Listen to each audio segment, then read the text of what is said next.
हम ये भी बात कर लेते हैं कि टपक सिंचाई किन फसलों के लिए उपयुक्त होती है। का एक और मुख्य फायदा मैं गिनाना चाहूँगा। पूरा ड्रिप इरिगेशन के साथ में आलू लगाया गया है। जो टपक सिंचाई उसमें पानी की कितनी बचत होती है। नमस्कार मित्रों, मैं आपका डॉक्टर साहब। आज हम एक बहुत महत्वपूर्ण विषय में बात करेंगे। टपक सिंचाई और ड्रिप इरिगेशन क्या होता है। टपक सिंचाई के बारे में जानने से पहले हम जो जल प्रबंधन है, ये जल प्रबंधन जो 3 प्रकार के जल प्रबंधन है, इनके बारे में जानना सबसे महत्वपूर्ण है। जैसे पहला है आपका वाटर मैनेजमेंट, जो जल प्रबंधन है। दूसरा है इरिगेशन मैनेजमेंट, जो है सिंचाई प्रबंधन है।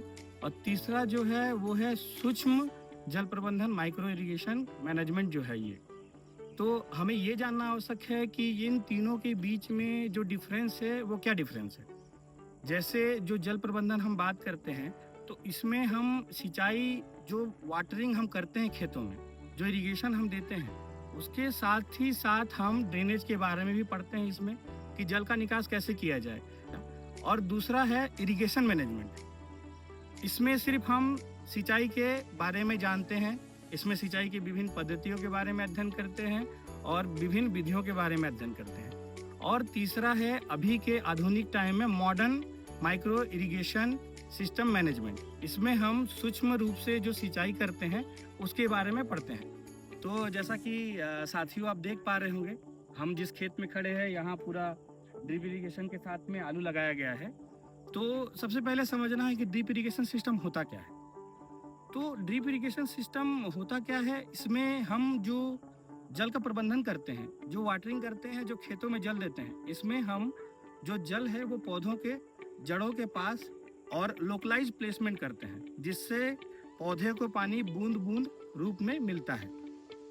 और दूसरी बात यह है कि जो ड्रिप इरिगेशन सिस्टम है, इन्हें हम पर्टिकुलर दूरियों में स्थित जो कतारें होती हैं उनके साथ में लगाते हैं। हम जानेंगे कि ड्रिप इरिगेशन सिस्टम की आवश्यकता क्यों पड़ती है। देखिए, जो हमारे सामान्यतः किसान भाई हैं या फिर जो खेती करना स्टार्ट करते हैं, वो जनरली क्या करते हैं कि हमारे पास बोरवेल है या फिर पंप सुविधा है, तो हम वहाँ पाइप लगाते हैं और पाइप लगा करके हम उसी के द्वारा इरिगेशन करते हैं खेतों में, मतलब सिंचाई करते हैं।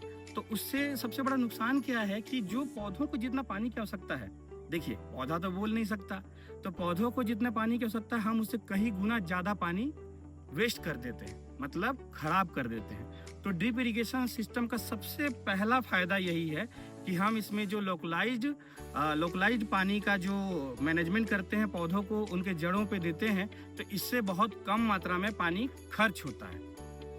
इसकी आवश्यकता इसलिए भी पड़ती है क्योंकि हम जो अपना पानी है, जो वाटर सोर्स है, उसको हम बचा सकते हैं। मैं आपको ड्रिप इरिगेशन के इतिहास के बारे में बताना चाहूँगा। तो जैसा कि सभी लोग जानते हैं, ज़्यादातर लोग जानते हैं कि जो ड्रिप इरिगेशन सिस्टम है ये इजराइल से आया है। 1960 और 1965 के बीच में इसका उद्भव हुआ और ये वहाँ से फिर पूरे सारे जगह में फैला। आज की बात करें तो अमेरिका के बाद भारत एक ऐसा देश है जो दूसरे स्थान पर सबसे ज़्यादा ड्रिप इरिगेशन का उपयोग करता है। लेकिन मैं आपको एक बात बताऊं, ड्रिप इरिगेशन का उपयोग भारत बहुत पहले से करता आ रहा है। क्या होता था कि जब गर्मियों के दिन में जो हमारे हिंदू समाज के भाई हैं, जो घर में तुलसी का पौधा लगाते हैं, तो उसमें पानी देने के लिए क्या करते थे कि एक छोटा सा घड़ा पानी भर करके तुलसी पौधे के ऊपर में लगा देते थे और उसमें छिद्र बना देते थे। फिर उसमें सारा दिन बूंद बूंद करके वो पौधे को पानी मिलता रहता था, जिससे नमी दिन भर बनी रहती थी। ड्रिप इरिगेशन सिस्टम के द्वारा जो टपक सिंचाई, उसमें पानी की कितनी बचत होती है। तो देखिए, पहले तो हम इसकी दक्षता के बारे में बात करेंगे कि इसकी इफिशियंसी कितनी अच्छी है। जो बाढ़ विधि है, जो फ्लडिंग मेथड है, जो पाइप लगा करके पानी देते हैं, उसमें पानी का बहुत ज़्यादा लॉस होता है और उसकी दक्षता सिर्फ 30 से 40% तक ही रह जाती है। जबकि जो ड्रिप इरिगेशन सिस्टम है, टपक सिंचाई सिस्टम है, इसमें 80 से 90% इसकी इफिशियंसी होती है, मतलब इसकी दक्षता है। इस सिस्टम की दक्षता है कि जो पानी हम दे रहे हैं वो 80 से 90% तक कारगर है और वो पौधों को मिल जाता है। अब इसमें हम जल की बचत की बात करेंगे तो जल की बचत हम एक 30% से 70% तक इसमें जल की बचत हो जाती है। हम ये भी बात कर लेते हैं कि टपक सिंचाई किन फसलों के लिए उपयुक्त होती है। तो जैसा कि देखिए, जो हमारे हॉर्टिकल्चरल क्रॉप्स हैं, जो उद्यानिकी फसलें हैं, जिनमें सब्जी वर्गीय हैं, फल का समूह है और बागवानी फसलें हैं, इन सभी में हम ड्रिप इरिगेशन अपना सकते हैं। देखिए, ऐसा मैं क्यों बोल रहा हूँ, ड्रिप इरिगेशन सिस्टम में हम आगे बात करेंगे कि ड्रिप इरिगेशन सिस्टम में इसके बहुत सारे कंपोनेंट्स होते हैं, ठीक है, जिन्हें एक निश्चित दूरी पर सेट किया जाता है। इसलिए हम ड्रिप इरिगेशन का उपयोग उद्यान की फसलों में कर सकते हैं, क्योंकि ये एक निश्चित दूरी में लगाए जाते हैं और हम प्रॉपर ड्रिपर्स को बीच में सेट करके उन्हें लोकलाइज वाटर मैनेजमेंट हम कर सकते हैं। ड्रिप इरिगेशन सिस्टम जो है, इसको अपनाना बहुत कठिन कार्य नहीं है, इसको अपनाना बहुत ही आसान है। सरकार इसमें बहुत तरह की मदद मुहैया करा रही है।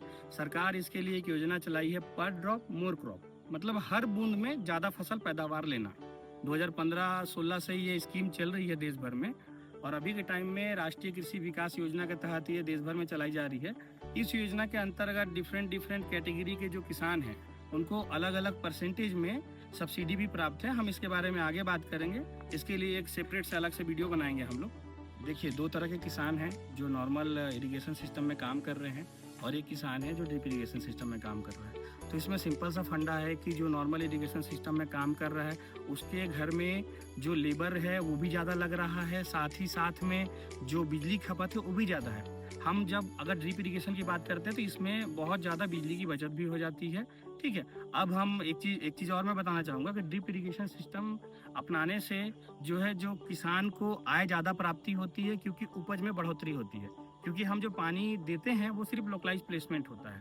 ड्रिप इरिगेशन के मैं कुछ फ़ायदे गिनाना चाहूँगा इस वीडियो के लास्ट में, कि जो खरपतवार है, देखिए आज के टाइम में खरपतवार ही एक बहुत मुख्य समस्या है, तो इसका भी नियंत्रण ड्रिप इरिगेशन सिस्टम के द्वारा हम कर सकते हैं। क्यों कर सकते हैं?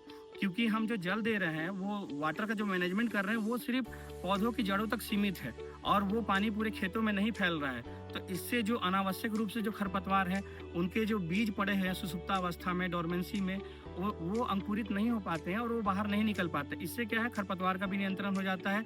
ड्रिप इरिगेशन से सबसे मेनली जो है, हम मॉइस्चर को कंजर्व कर सकते हैं। ड्रिप इरिगेशन सिस्टम है जो टपक सिंचाई है, इसका एक और मुख्य फ़ायदा मैं गिनाना चाहूँगा कि हम ड्रिप इरिगेशन सिस्टम के साथ में हम फर्टिलाइज़र का भी एप्लीकेशन कर सकते हैं। मतलब जो उर्वरक हम खेतों में देते हैं, जिसके लिए अलग से लेबर और अलग से श्रम देने की आवश्यकता होती है, ड्रिप सिस्टम अपनाने से वो हम ड्रिप इरिगेशन के साथ में दे सकते हैं। इसके जो कंपोनेंट्स के बारे में जब हम वीडियो बनाएंगे, तब उसमें हम विस्तार से बताएंगे कि ड्रिप इरिगेशन सिस्टम में हम फर्टिलाइजर कैसे दे सकते हैं। आज के लिए मैं बस इतना बताऊंगा कि ड्रिप इरिगेशन सिस्टम में फर्टिलाइजर टैंक भी होता है सेपरेटली, जिसमें हम फर्टिलाइजर को डाल करके, जो भी कंपेटेबल फर्टिलाइजर है उनको डाल करके हम खेतों में ड्रिप इरिगेशन सिस्टम के साथ में हम दे सकते हैं।